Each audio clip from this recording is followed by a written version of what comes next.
Mbote batata ba mama bandeko boye imalamu na émission na biso ensemble parlons-en.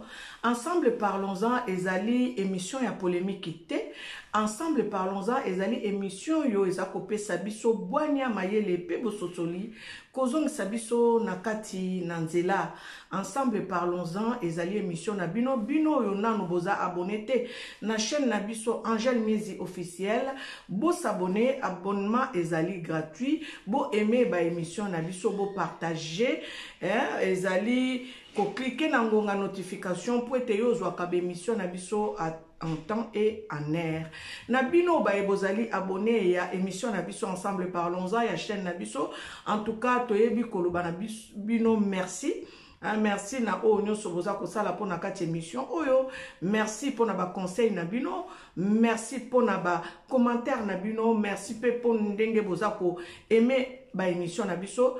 En tout cas nzambe ayeba ko pambola bino to yeli susu na kati ya émission na biso bososoli poete mbala o elekaki to utaki kolobela likambo ya nzembo yo papa kia mangwana ayemba pona ko réveiller conscience ya bato mwindu kolobete bato mwindu ba uta wapi ezali pe question oyo biso tokokaki ko se posa katango noso tokoki pe ko continuer ko se posa katango noso poete tozwela ngo biyano mituna tokoki ko se poser komituna kapoete tozwa biyano na kati ya mituna na biso me mituna oyo toko se poser biyano nango ezali kaka na kati ya Bible oyo Fumukimbangu alobaki totanga Bible tokokanga moyibi na eloko oyo ayiba biso boyebi bandeko tango Mfumukimbangu aye na mokili oyo tango bandiko ko réveiller mémoire ya baindo bakanga Mfumukimbangu te po ayibaki po afingaki mutu po abundaki te bamonaki ete alingi ko mema mayele na biso na ebandeli ya création na ebandeli ya mokili nde yango wana bomoni bakanga Mfumukimbangu komba Kimbangu elakisi nini komba Kimbangu elakisi révélateur des choses cachées nde kombo ya Kimbangu nde yango wana bomoni ebangisa ba belge po makambo Mfumukimbangu abandaki koloba pona kolamusa mutu mwindu kozongisa mutu mwindu na esika na ye oya utaka kobungisa utakala bitumba wana ebandi ya 2000 ans na kotiela bino moi extrait ya ba video oyo ngai naza nango poete elamusa biso mayele bandeko nyonso ezali na kati ya Bible bandeko nyonso eza na kati ya Bible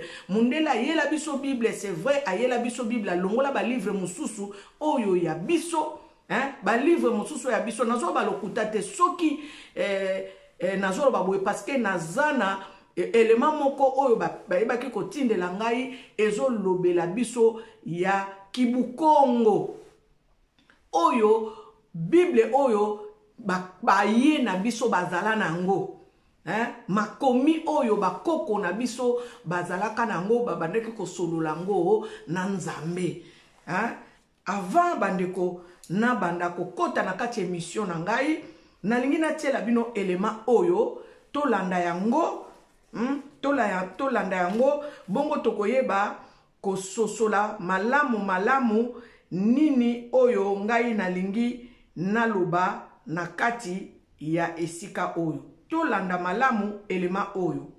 Le Boukongo.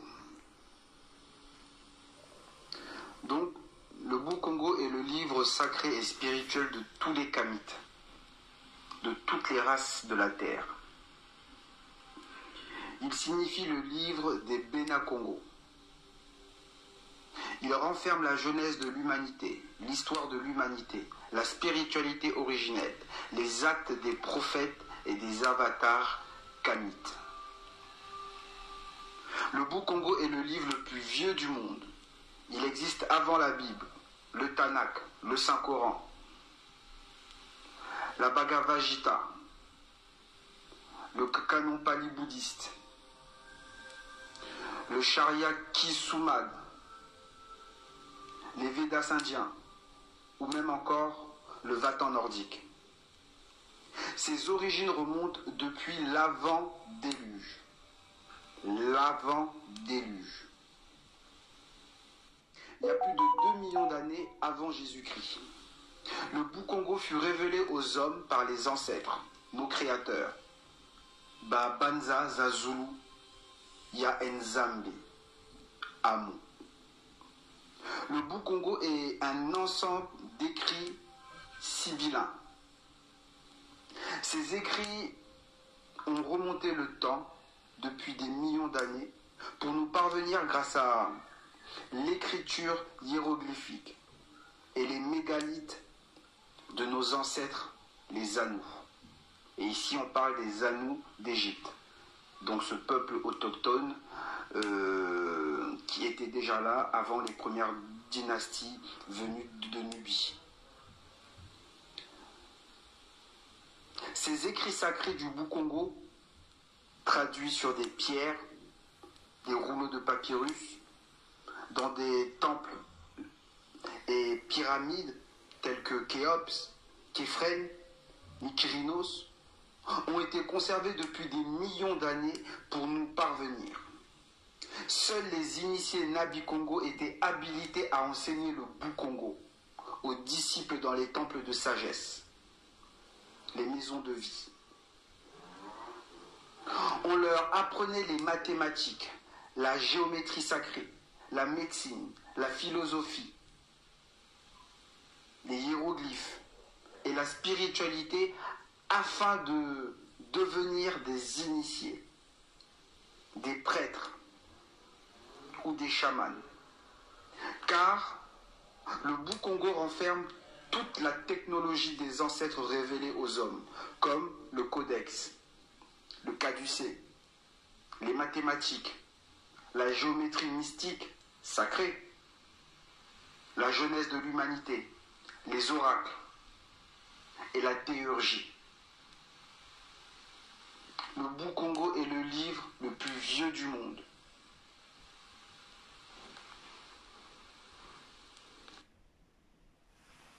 Bandeko, boyoki élément oyo. Le Bukongo, c'est le plus vieux livre du monde. Tango tozolo bela Royaume Congo bandeko. Royaume Congo ezali royaume moko oyo ezala puissant na tango wana. Mondele aye a déstabiliser Royaume Congo. A déstabiliser Royaume Congo azui oyo bino boyo kakao bazwaki les plus beaux des Israélites bamemi bango na boumbu bandeko bazwa bango na Royaume Congo batu les plus intelligents les plus vigoureux les plus beaux bazwa bango bamema bango na boumbu mutu mwindu na lobi lisusu kende kotanga livre ya Luc 3 okokende komona na généalogie ya Jésus mutu mwindu azali na kati basala bamena bamatusala bamatata o wana nyonso bakokaki kolongola ngote na kati ya Biblia oyo bango bayeli biso contrefaçon bazwa makambo ki Bukongo wana les livres sacrés oyo bazwa na Royaume Congo ezalaki le Bukongo oyo mundelo oyo bazolobela biso na kati ya extrait ya vidéo oyo. Le Bukongo ezali livre le plus ancien koleka Biblia. Yango bomoni na kati ya Kiebre Kikongo ezali na kati ya Kiebre. Biso tolobaka meza bango pe balobaka meza qui signifie la même chose, ça signifie la table. Ba hébreu ba bengaka table meza lokola ba Congo ba bengaka meza table ba benga ngo meza. Ba hébreu pe ba juif ya lelo ba bengaka table meza. Donc okokende kokuta na Kiebre ba moya ba Congo eza makasi na kati parce que ba ancêtre na bango eza ba Congo. Ngate munalobi yango eza basekele mutu komi kobima lelo po monde internet nzamba permeta ki monde internet ya po toke de ko découvrir makambo ebombana po biso toza na bato ya culture ya kotanga te biso tolingi place ya kotanga place ya buzoba nde biso tokotaka nazotiela bino élément mosusu avant na banda ko progresser na émission nanga boyoka élément mosusu yango. Et c'est comme ça que finalement l'Égypte s'est retrouvée pratiquement avec, il y en a encore aujourd'hui beaucoup, mais la grande majorité des Égyptiens ne sont plus de couleur noire, parce que l'origine des Égyptiens d'aujourd'hui vient d'autres peuples, d'autres endroits, que Sankheri va déporter jusqu'en Égypte, de manière à ce que tous les peuples soient déracinés de leurs sources premières afin d'affaiblir leur identité. Et c'est quelque chose d'assez extraordinaire. Donc maintenant je reviens à ce que j'explique. Nos commentaires disent que le peuple juif est né à partir d'une matrice qu'était l'Afrique. L'Afrique dans le sens que les habitants de l'Égypte, Pharaon, étaient noirs. Et tous les habitants de l'Égypte à l'époque où Israël s'est retrouvé là-bas et est né à partir de cet endroit, tous, dans leur grande majorité, étaient des noirs. C'est quelque chose de fou, c'est quelque chose d'absolument incroyable, surtout que nos maîtres comparent, encore une fois je me répète, parce que c'est tellement important, l'Égypte noire de l'époque était la mère qui avait enfanté le peuple juif. C'est quelque chose de fou que 99% des hommes et des femmes sur terre ne savent pas. Et j'oserais presque dire même à l'intérieur de notre peuple, très peu comprennent cette histoire absolument incroyable que finalement c'est d'une certaine manière la race noire qui a engendré le peuple juif. C'est quelque chose de fou. Et qui confirme de plus en plus ce que j'expliquais déjà dans mes 2 premiers cours, le lien inimaginable qu'il y a entre Israël et les Africains, et qui va se renforcer de plus en plus et qui va se révéler dans toute sa puissance au moment de la délivrance finale. Vous comprenez pourquoi la première chose que Moshe a fait lorsqu'il a dû quitter l'Égypte, il est resté sur le continent africain, il est descendu donc vers le centre ou vers le sud de l'Afrique, et il s'est marié avec une Africaine. Sa première épouse qui l'a accompagné jusqu'à la fin de sa vie était une Africaine. Nos maîtres nous rapportent déjà dans des commentaires, il y a depuis très très longtemps, que quand Alexandre le Grand, vous avez tous entendu parler d'Alexandre le grand conquérant grec, il a conquis, comme on le sait, le monde entier. Je parle du monde civilisé de l'époque. Et la dernière étape où il a été, c'est écrit dans le Talmud et dans d'autres textes, donc des textes qui datent de plus de 2000 ans, que la dernière étape où il a voulu continuer sa conquête, c'était en Afrique. Il est parti en Afrique. Et en Afrique, il est tombé sur une armée de femmes noires. Et ces femmes noires ont vaincu Alexandre le Grand et l'ont chassé. Ça veut dire que c'est quelque chose de fou. Alexandre le Grand s'en va en Afrique, il tombe sur une armée de femmes et il est repoussé par cette armée de femmes. Qu'est-ce qu'on comprend? Quel est le message? Et je vais expliquer dans quelques instants, malheureusement, ce qui s'est passé après en Afrique. C'est que nos maîtres nous expliquent depuis plus de 200 ans, depuis plus de 2000 ans, qu'au départ, le peuple africain était tellement fort sur le plan physique que même des femmes africaines sont arrivées à repousser l'armée d'Alexandre le Grand. La seule armée qui a vaincu Alexandre. Ça ne s'était jamais passé nulle part ailleurs. Partout où Alexandre allait, il gagnait. Maintenant, donnons un exemple simple aussi. Sur le plan sportif, les plus grands athlètes dans le monde, c'est sûr qu'il y a des blancs, des jaunes aussi, mais parmi on pourrait dire, la première ligne des puissants athlètes, que ce soit en boxe, que ce soit en course, que ce soit dans tout ce qui est l'athlétisme, etc., ce sont quand même des Noirs. On voit que les Noirs ont une puissance physique inimaginable, surtout dans le domaine de la boxe. Tous les champions de boxe mondiale, pratiquement à une ou 2 exceptions près, sont des Noirs. Il y a une puissance, une force incroyable, on pourrait dire dans la matérialité africaine, et on comprend maintenant pourquoi l'âme d'Israël, en tant que peuple, doit s'unir à l'Afrique quand elle retrouvera sa vraie puissance, parce que de la même manière qu'il faut avoir une âme puissante dans un corps fort, comme on dit d'ailleurs en français, un esprit saint dans un corps saint, je préfère dire une âme forte dans un corps fort, qu'en vérité parmi tous les peuples, ceux qui ont hérité de la puissance du corps plus que n'importe quel autre peuple ou civilisation, c'est précisément les Africains. Et c'est la raison pour laquelle, au moment de la délivrance finale, la puissance de l'âme d'Israël va s'unir à la puissance, on pourrait dire, de la réalité matérielle, corporelle de l'Afrique. Ça va donner une civilisation avec une puissance inimaginable qui pourra vaincre le mal, repousser le mal et installer le bien dans ce monde. Qu'ont été les plus piétinés, les plus poursuivis, les plus maltraités, les plus exterminés dans toute l'histoire humaine, les Noirs n'en parlons pas, les destructions, les guerres, tout ce qui s'est passé en Afrique jusqu'il n'y a pas tellement longtemps entre les Tutsites et les Hutus, etc. Et on va en parler bien sûr. Donc, il y a et aussi l'exil. Les Africains sont exilés aussi aux quatre coins de la terre. Il n'y a pas un pays au monde où il n'y a pas des Noirs aujourd'hui. Alors qu'ils avaient un pays d'une richesse inimaginable. Que le pays le plus riche en ressources matérielles du monde, c'est l'Afrique. Il y a tout là-bas. Il y a le diamant, il y a l'or, il y a des minéraux, il y a une richesse inimaginable. Bien aimé, je m'arrête par ici pour cette vidéo parce que comme nous ne devons pas dépasser 40 minutes pour faire une émission, je vous mettrai la suite à la prochaine émission. J'aimerais tout simplement en fait souligner ce que nos frères ont dit dans ces deux vidéos. Bon, moni pona nini bakangaka Papa Kimbangu. Parce que Papa Kimbangu disait au peuple que toko récupérer kibokonzi na biso oto bungisa. Le jour où nous allons récupérer la maturité que nous avons perdue depuis les décennies, Papa Kimbangu le disait bien aimé.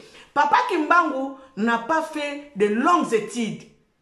Parce que Tokolobaya a salaki d'études ayekola ki peut-être makambango. Non. Papa Kimbangu, c'était un grand esprit. Ça veut dire que comme il est celui qui révèle des choses cachées, comme son nom le dit, Kimbangu veut dire révélateur des choses cachées. C'est lui qui est venu pour nous révéler l'identité qu'on a perdue depuis les décennies. Et les Blancs ont vu cela, ils ont compris cela. Yango bomoni Papa Kimbangu bakanga kiye. Pour abandaki kolobela biso mokolo yo toko récupérer bokonzi na biso oyo biso to bungisa uta kala kala yango abandaki koyebisa biso indépendance spirituelle parce que kino mokolo lelo bandeko nanu tozwa indépendance spirituelle te parce que toza nanu kotanga makambo ekomama na kati ya Bible oyo ezali ya bonzambe te oyo mundele ayelaki biso pwete abungisa biso nzela na zongeli lisusu kolobela bino bokende kotanga le livre ya Luc 3 bokende ko comprendre que na généalogie à Jésus basala bazali bamena bazali bamatusala bazali bamatata bazali basemi bazali Nsemi waneza kombo ba Kongo donc bongisa po ete babongisa biso nzela botangi tato ya za kolobela biso le Bukongo ezali livre sacré oyo to bungisa bandeko tozala na livre sacré na biso oyo bakoko na biso babandaki kobelela mokeli ya likolo pe na se livre sacré ezala bandeko Baya bazwa livre sacré wana balongola ba page mususu ezolobela penza en clair et donc au clair donc les crayons noirs sur un papier blanc ezolobela vraiment histoire na biso na clair et net oyo biso tozali mundele azwa ngo alongola ngo a retrancha ba livre wana na kati ya Bible parce que bakokaki kotika ngo te poto ko comprendre que histoire ya Bible ezalaka ya biso. Bandeko boyoki tato nenga uti koloba. Tango Israël akozonga na origine na ye. Lelo na komi ko comprendre pourquoi babandaki koboma ba juif. tomitunaka bakestion wana pourquoi babandaki koboma bajuif babandaki koboma bajuif parce que bayebaki ke bajuif matrice na bango eza mutu mwindu bauta epai ya bato mwindu soki botangi boyoki bakiebre bamo mingi ya kiebre eza na kikongo yango bomoni bazoloba la livre ya kibukongo donc ba papyrus oyo ba rouleau o ba koko na biso babandaki kokoma mundele amemela biso civilisation te lokuta civilisation euta epai ya bato mwindu mundele akutaka royaume Congo bien organisé bien aimé tangu baye bapanza royaume wana po babungisa histoire na biso. Pourquoi ce que ça bongote? Pourquoi na katia école ba prena yo ba koko na ote? Pourquoi na katia école tango biso tozo tanga ba prena biso jamais qui sont nos ancêtres to uta wapi to banda wapi ba bandela biso kotangisa biso na ba histoire ya ba Charlemagne ya ba Livingstone ya ba Diego Cao to yekolaka ba histoire ya ba mboka ya bato o to yebite ça veut dire que bazo déraciner bino ndenge papo ya lobi ba déraciner biso na ba racine na biso donc ba faire oublier biso histoire na biso bandeko. Yango esengeli to yeba Bible lobi vous connaîtrez la vérité et la vérité vous affranchira. Nazako benda batu nyonso o balingi ko rejoindre nga bayeba ka kotanga Bible bayeba ko méditer sur makambo yo Bible lobe la biso na makambo lokola ba Ezekiel oyo aloba ya ba osma desséché soki na se trompete na katina Ezekiel 37 bisika bazolo bela biso makambo ba osma desséché ba osma de chese bandeko soki totali bien lelo eza banane nga na loba ngo na salela ngo déjà émission na lobi ezalaka histoire ya bato mwindu oyo nzambe azwi Ezekiel amemiye atalisa ye alobi tala Afrique tala ndenge Afrique ekufa tala ndenge mikuwa na mikuwa muto tikala esprit ezate ame ezate makile ezate bandeko na kacha mikuwa muto eske mikuwa pambe koko sale loko ndenge tokoma na kacha Afrique tozaba osma desséché esengeli mokeli ya likolo pe na se oyo babengi mopepe papa kimbango tanga bandeko ko se présenter na le livre o natangaka l'indépendance de 42 pays il s'est présenté lui-même il a dit je suis Kimbangu je suis le vent. Bien aimé ngana zo sa musala nanga pona boyi mukolo wana tangu na kokende pa ya tata mokeli atuna nga makambo na bana koloba no pourquoi bana koloba yango te pourquoi salela yango te naza na mission na kati na sena moi oyo ndenge nazoloba boye eza nazoloba pona ngate eza pona misepelisa te parce que eza etinda. Bien aimé balongola bikeko oyo tozalaki nango na kati Afrique Bible o bango bayela biso balobi na biso ne vous prosternez pas devant les statues. C'est vrai que na bakoko na biso na tango akala batu mususu pe bazangi na ba statue na bango o babandeki ko salela bato soloka pe bazala to boite mais ezalaki te ke recommandation ya nzambe alobaka na biso to gumba melaka bikeko te bikeko wana ezalaki pona kotia peut-être décoration andaku kotia peut-être eloko moko boye mais ezalaki poto kine ko gumba melaka yango te ba o babandaki ko gumba mela bikeko ba oyo o bazaki ko sala soloka mais bato bandimelaki nzambe mokeli ya likolo pe na se nzambe mpungu tulendo nzakomba lokombe kombe lolo la senji babandaki ko belela nzambe na molimo ça veut dire que na beleli nzamba kiti asali ndenge roi bodo alobaka na ba missionnaire na ye boke de ko enseigner bango nzambe te parce que ba yebi déjà nzambe mpungu tulendo ba belela kaye déjà do ba yebaki ke mutu asaka na nzambe na ye basali nini sikoyo balongoli bino na bonzambe na bino bayeli bino banzamba bikeko bayeli bino ba Vierge Marie bayeli bino Yesu ya ekeko batia yango na kati ya l'église biso tokende ko gumba melaka bango nde bisika to pesa créateur na biso mokongo bandeko toza lokola ba enfant prodigue tout africain aza lokola enfant prodigue asengi tata na ye mokeli na ye bozwi na ye po ya kende na ye akei bandeko ntango ekoki o biso esengeli tozonga na makolo ya mokeli na biso asali likolo pe na se oyo babengi nzambe ya mpungu tulendo lokombe kombe lolo la senzi nzakomba benga ye na munoko mboka na bino po wana yo za sirke ezali ozobelela nzambe mokeli ya likolo pe na se Yesu oyo atindaki Yesu atindelaki biso kimbangu po ete yeba kotalisa biso bamakambo oyo bayiba biso balobi vous connaîtrez la vérité et la vérité vous affranchira. De quelle vérité Dieu voulait nous parler? Balobi na kati ya Bible kaka bapesaka mwana héritage na yete soka zana no bébé esengeli mwana koma matire po ete bokoka kopesa ye héritage na ye kaka Bible mutolobi yango siko biso tozana no na maturité spiritualité oyo papa Kimbangu alobaka il y a plus de 100 ans bien aimé.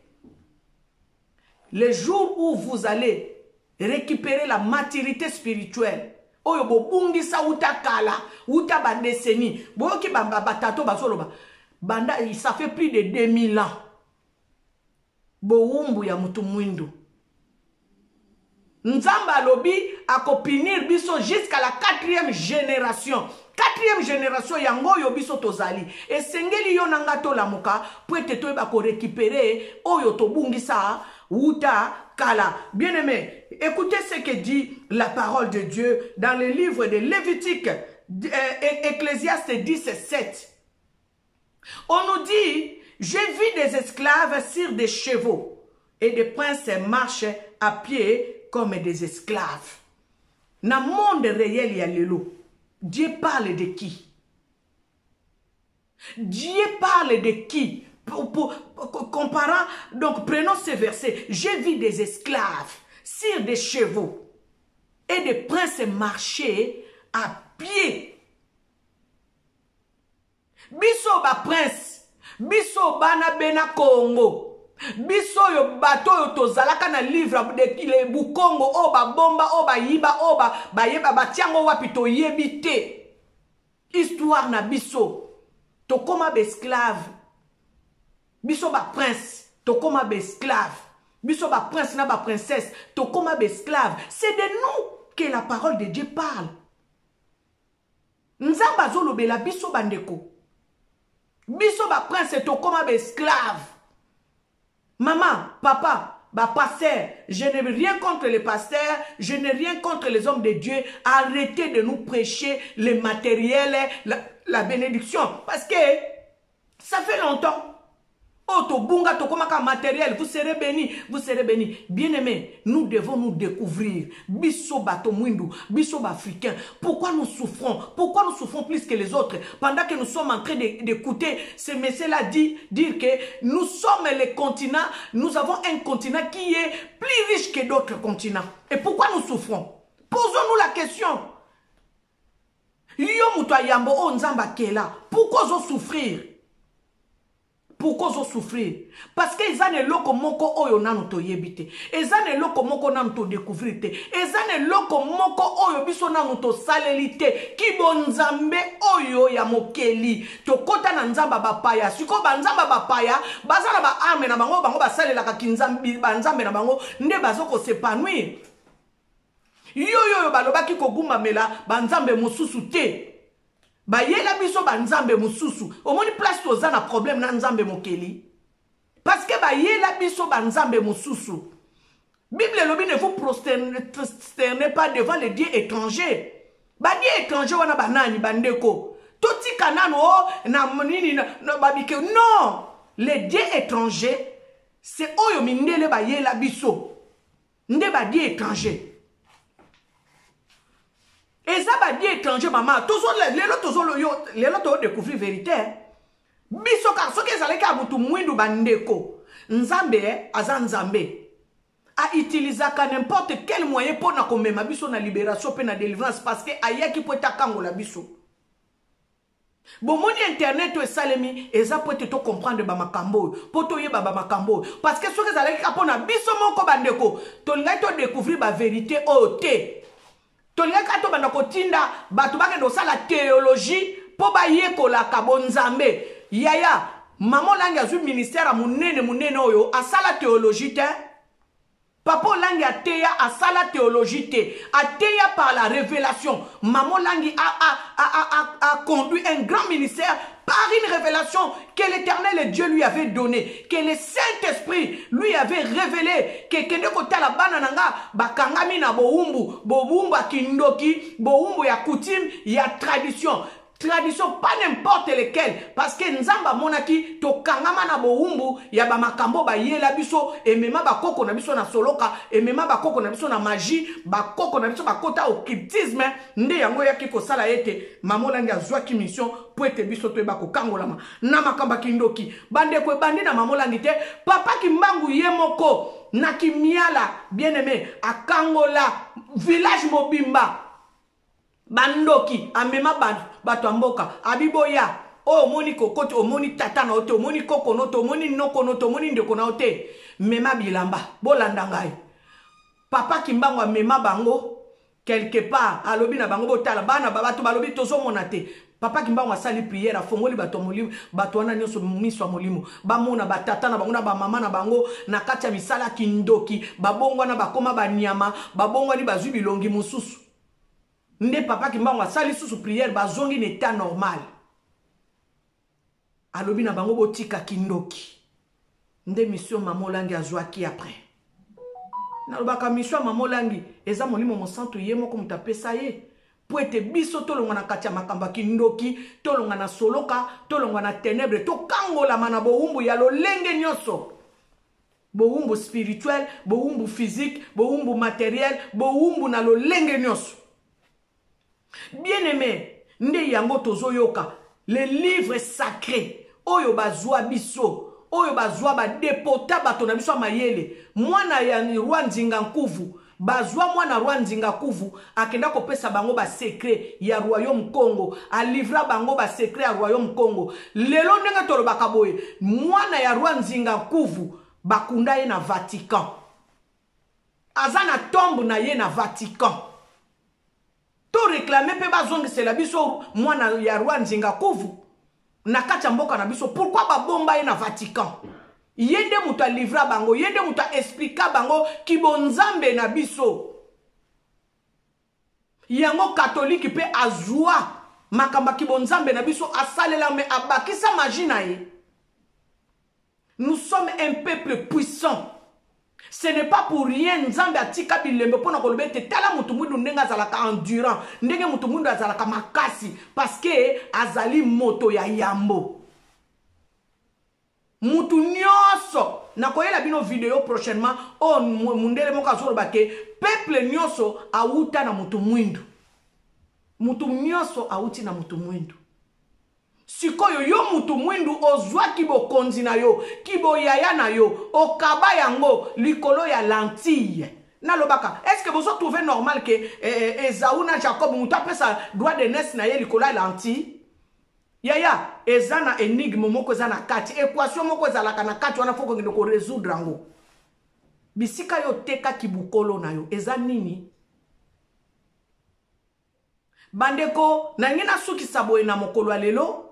Prochainement, nous allons continuer pour te réveiller batu mémoire pour te zonga na kibonzambe, to zonga na kibiso. Ça veut dire que bo moto na biso bo solo na biso, to zonga na kibo solo na biso. Parce que ba tela biso pano moko, ole to zo à droite, mundela ya ko tela biso pano to zo à gauche pa bungisa biso nzela. Et sengeli to zonga wana na point ya bifurcation pour to zo nzela o nzamba lingi to zo.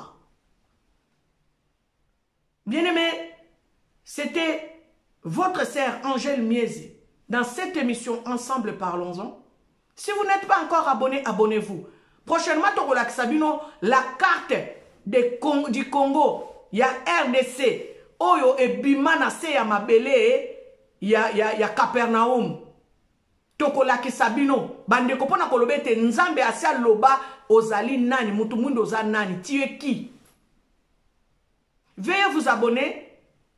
kabolelanga émission oyo, partagez s'il te plaît, partagez ezo lobela kibo moto na biso, kibo solo na biso, émission ensemble parlons eza émission polémique te to bima na ba polémique, to landa ba émission oyo ko pesa biso mayele poete to kende liboso. Na koyela bino suite ya émission oyo na o édition prochaine to pambolama kabola émission. Partagez l'émission s'il te plaît.